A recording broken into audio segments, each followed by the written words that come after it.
He said, the year just started and already so many people have passed away since January 1st. It's really a shame, and unfortunately, it's all to cancer. A lot of it is, yeah. And if people listen to the State of the Union, which we have to talk about also this week, the president gave Joe Biden his final major task for the year, and that is to work with doctors in this country and around the world and trying to find some sort of a cure for cancer, even to put them that much closer, and it's unfortunate, but cancer knows does not discriminate. That's right. Whether Actually, you're a child, whether you're rich, whether you're poor. There's certain cancers that do discriminate, but that's some only pick on certain races or gender and certain ages. Yeah, but it gets everybody basically. There's nobody that's safe from it. Not a child, not an old man, or anywhere in between. Very true. Very true indeed. Yes. Well, so let me ask you, anything more you want to say about the debates at all that you noticed? Well, let's see. Cruz is getting much more aggressive. He also did prove he had a sense of humor. He mentioned a couple of things yesterday. Maria Bartiromo said something about the New York Times article. And he picked up on that right away. And then, of course, he forgot to claim $1 million that he borrowed from Goldman Sachs. It's funny when he said that. Yeah, go ahead. When he said that, reminded me of Charlie Rangel in New York. Charlie Rangel, as you know, has had his fair share of problems with the IRS. And they asked him about a checking account that he and his wife shared, which had over $500,000 in it. And he said he completely forgot about declaring it. And I'm saying to myself, how in the world can you forget about $500,000? And I say the same thing to Ted Cruz. How could you make a mistake and forget about declaring $1 million in a loan, in income? But he said it was one of those things where he filed it with one agency, forgot to file it with another agency, with the SEC. I don't know. I'm too poor to own any stocks, ladies and gentlemen. So for me, but I do want to say he didn't do anything illegal. No, he said he didn't. It was just an oversight, and he corrected it. An oversight, and it was only because of the elections. Right, that he had he had to declare it somewhere. He didn't. Exactly. He didn't do anything wrong. There was nothing illegal about it. And I'm not a Cruz fan, but I'm just saying. Right. We don't want to make it sound like he did anything illegal to.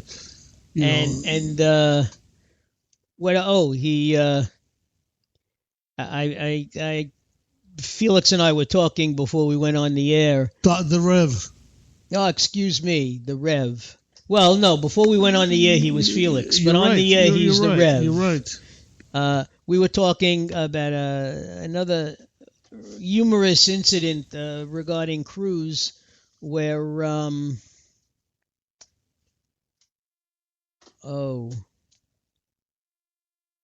what did he? Cruz. What did he do? I have to again say, ladies and gentlemen, I suffer from a terrible short-term memory loss, and I do apologize. I know what I want to say. It'll come to you. Yeah, and then probably when the show's over. Like everything else. Or like, what did I tell you before the show started? Don't talk about it now because we're going to forget. Well, I certainly did forget. No, he He was talking about his. The part about the Constitution. He said, talking about whether or not he's a citizen or not, and the First Amendment, his First Amendment right, and his 14th Amendment right, and actually the 14th Amendment. And he said to Donald Trump, he says, Donald, the Constitution hasn't changed from September until now. It's the same law that was there when you thought it was nothing. He said, and now all of a sudden he thinks it's something, or he's trying to make it something because my numbers are improving. He was right.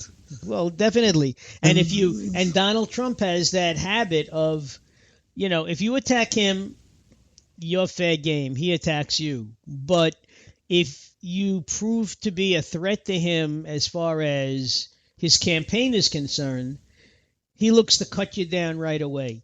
When the debate started, it was supposed to be Jeb Bush. It was going to be his election to lose. Well, actually, he's well on his way. But Donald made sure that it was his election. That's it. Donald Trump went after him like white on rice, and he wouldn't, kept calling him low energy. The fact that the man doesn't debate well, he doesn't get excited for whatever reason. It's funny, but and it's all true. Yeah, but that's perfect description of Carson. I was going to say that also, and then Dr. Carson had a funny moment when they finally got around to asking him a question. He was like, I guess the 7th question posed. And he happened to say, I was wondering when you were going to get around to asking me a question. He said, I thought maybe I'd be able to sleep up here, But his campaign is floundering. His person in charge of his money quit yesterday.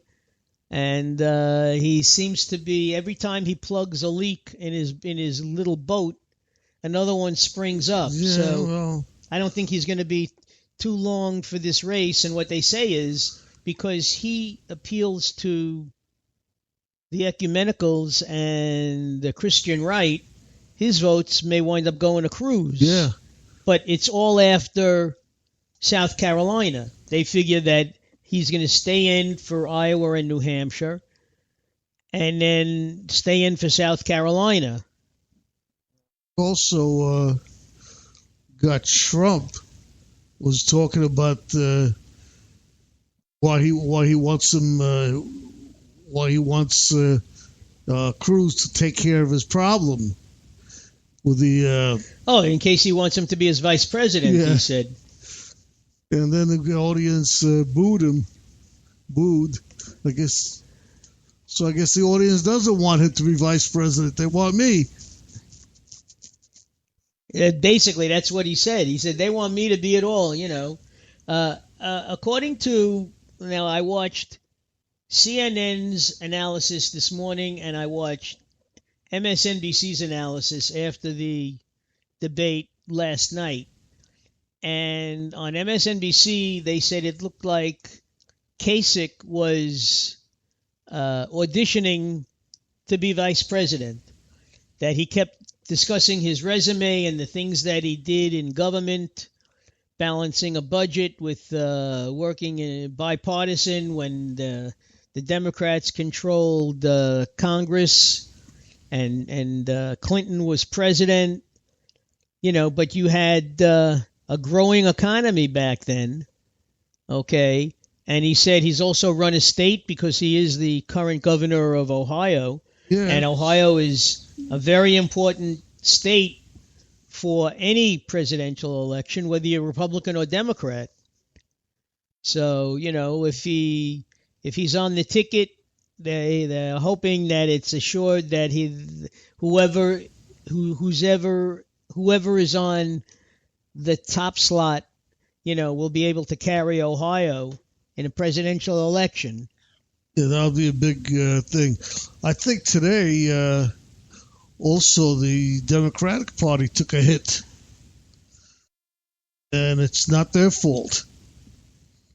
Stock market has flopped again today a lot. Oh, let me tell you, they had an analyst on explaining that this is the worst start of In any history. new year in history. Yeah. You know, when you figure out that it was hovering just a shade under 1,700, and now it's about 15,500, you know, and it's going down. It was down Yeah. over 300 points today. And what that means is everybody's going to say less spending, less spending. Don't have the money to spend. We got to start perking up the economy. Well, but by the same that would be the argument for the working class person, people like you and me. But the government should be pumping money into industry now. You know. Yeah, but anytime there's a recession or things go bad, the people tend to go to the other party because this party's the one that screwed up. So let's go to the other one. Well, people always feel that the Republicans have keener minds when it comes to fiscal problems. Well, there are more. Although the Republicans got us into the fiscal problems at the end of Bush, remember? Yeah. And they voted a Democrat in. Now we're at the end of Obama's thing. We're going into fiscal problems, so I'm thinking that's going to help the Republicans. All depends who's going to be on top, and if it's going to be Trump.